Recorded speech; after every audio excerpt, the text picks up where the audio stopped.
المكونات اللي بنحتاجها المندي: معنا بابريكا، تشايلي باودر، كمون، ثومة، جارليك، شوية كاري بنسوي، بسباس أحمر، أي بسباس أحمر معكم، وفلفل والملح، ومعنا كمان صبغة الزعفران. بنبدأ نسوي الآن البابريكا.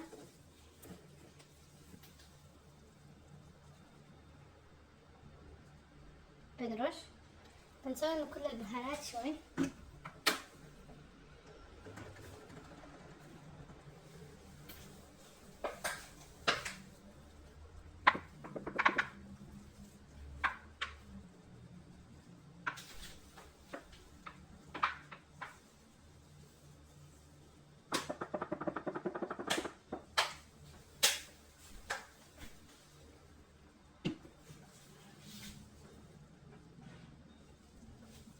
نسوي كمون،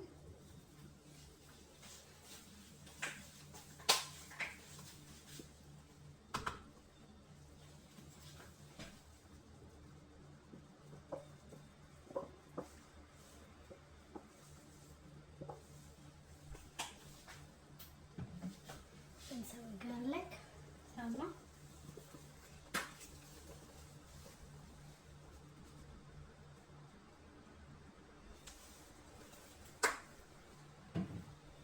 شوية كاري،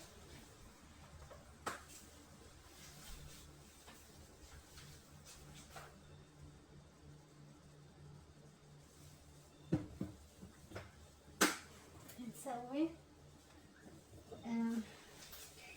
بسباس أحمر. معايا نوعين من البسباس، أنا بحب أي بسباس أحمر بيطلعها طعمها حلو، بيطلع لها نكهة.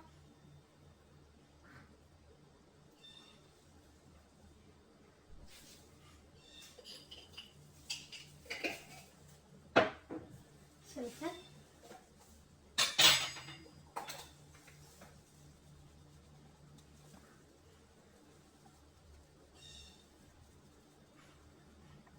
فلفل حلو. هذه الطريقة مرة حلوة، مرة لذيذة، أنصحكم تجربوها وسهلة جدا. بس تحطي البهارات، تحطي الدجاج البهارات لمدة نص ساعة أو ساعة. كل ما حطيتها وقت أطول كل ما كان أحسن، يعني ممكن تحطها ساعتين، بس إذا أنت مستعجل يعني أقل حاجة تحطها نص ساعة. واو. نحط الآن الملح،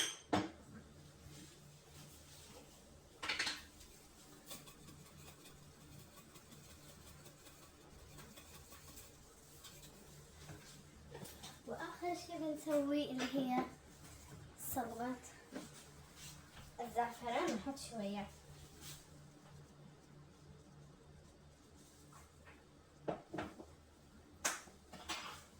الآن بنحركهم مع بعض.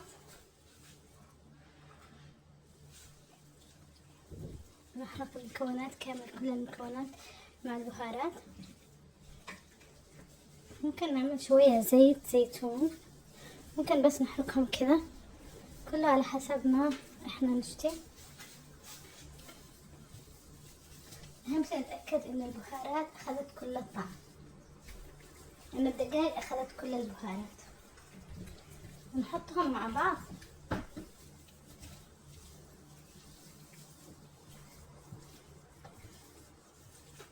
نخلط كل الدجاج بالبهارات،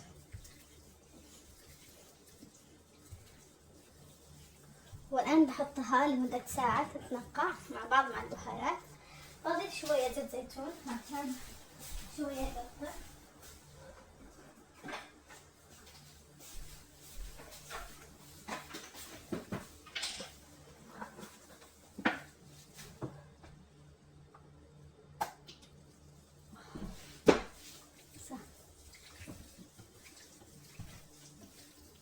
ما بنسوي خل، ما يحتاج.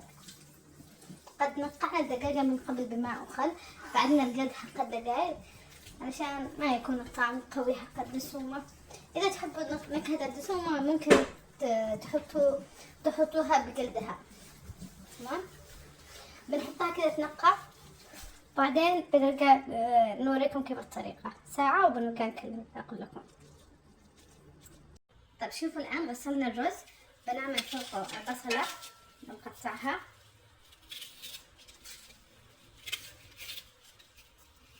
نحط هكة ملح. بنضع بهارات الرز. شوفوا كيف معنا قرفة وهيل وورق غار وزر وشوية ليمون. لو معنا ليمون أحسن، لو معنا حبوب، بس ماش معي الآن. بنحطها، بنحط الرز، بنشوف الملح بعدين إذا طلع ناقص ممكن نضيف. بس كمان لا ننسى إن الدجاج كمان مملح. الآن نعمل فوق الرز ماء فاير. الماء لازم يكون ساخن جدا وفاير.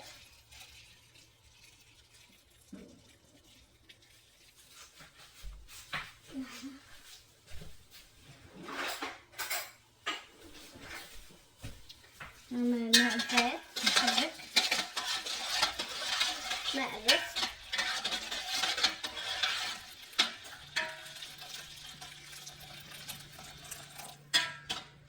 إن الماء يكون قبل الرز.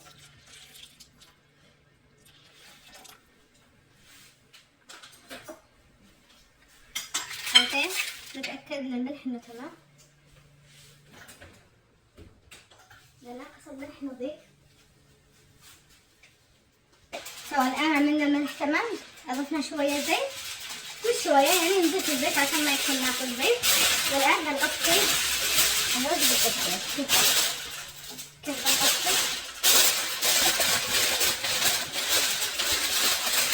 بنغطي؟ بنحط التصدير هذا شوية علشان الدجاج.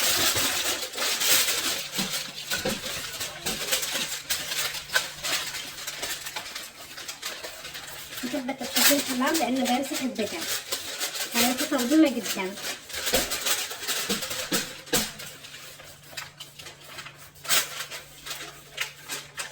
نحرك القصدير. شوفوا نحرك كثير أطراف عشان يخرج من الدجاج وداخل الرز. نكسر في الوسط.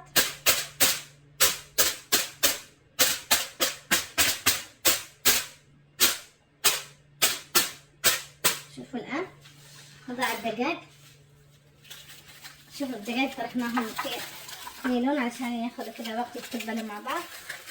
الآن بنحط الدجاج.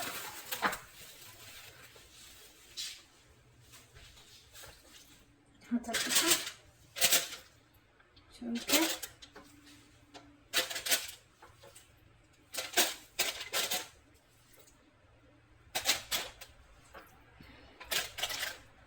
نوزع الدجاج على التصوير.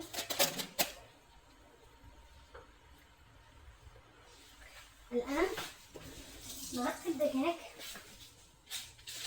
بتصدير مرة ثانية.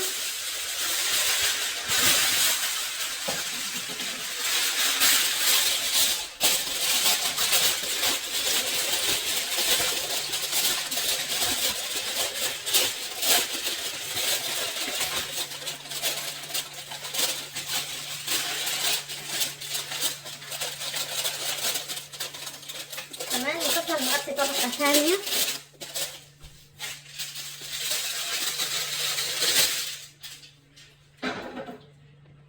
الآن نعمل تصدير طبقة ثانية. هذا حل يساعد إن الدجاج ينضج يستوي تمام.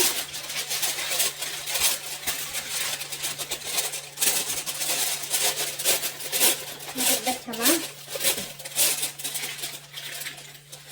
الآن ندخل الفرن. نحطه بالفرن لمدة نص ساعة درجة حرارة عالية 400 فهرنهايت. بعدين نحطه نص ساعة درجة حرارة منخفضة 300 فهرنهايت. الشكل النهائي. شوفوا الشكل النهائي كيف.